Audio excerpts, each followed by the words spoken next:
I'm Dr. Eve. Welcome to the Sexual Health Center.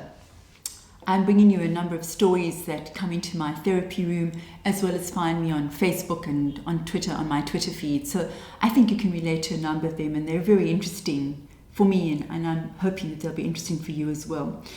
It's always so fascinating when somebody presents with one problem, and then as I work with this person and peel off the layers, I find that there's really another story that's going on altogether.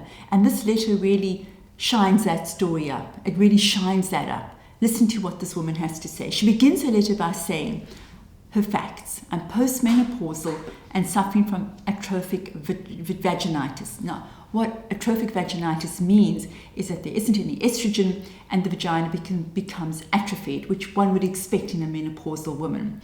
She says intercourse is extremely painful, which one would expect if you have an atrophied vagina. She says she's tried every product in the market. And then I'm thinking, okay, so now she's writing to me because she wants to know what products do I have that would help her. And of course, I do have a range of products in my stores that could help her with that, and also would refer her to a gynecologist to get some estrogen, local topical estrogen, if she were a good candidate. But that's not what she's writing to me. That's not her real issue. This is her issue. She says, I've discovered that my husband has been frequenting prostitutes to relieve himself, as he says.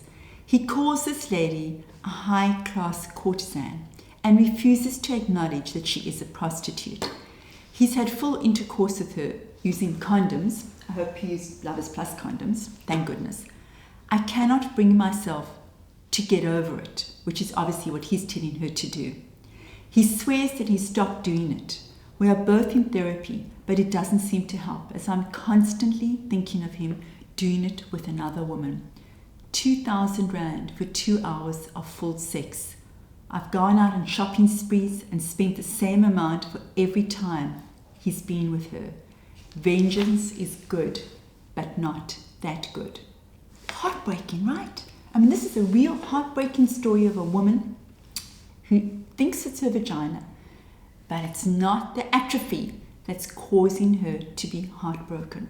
It's the fact that her husband has gone to a sex worker, has broken the oath of fidelity, gone to a sex worker, and most importantly, has not taken responsibility for the pain that this has caused her, is not being empathetic towards her or compassionate. And those are the two features that need to be happening when an affair has happened. He doesn't say or define this as an affair or infidelity. He almost feels like it's his right because she has got a vagina that's atrophied. He punishes her by feeling it's his dutiful right to go to a sex worker because she has a painful vagina. I think that is absolutely punishing and absolutely cruel and unacceptable. I wonder how you feel about that. If you have a similar conundrum, if you're struggling with the situation, please go and visit a therapist. This woman and her partner need to be in couple therapy. There's no way that you can expect a vagina to be opening up and welcoming a man who has hurt a woman in such a dastardly manner. If you want more information about fidelity, infidelity, cyber infidelity, find me on my Facebook page as well as on Twitter.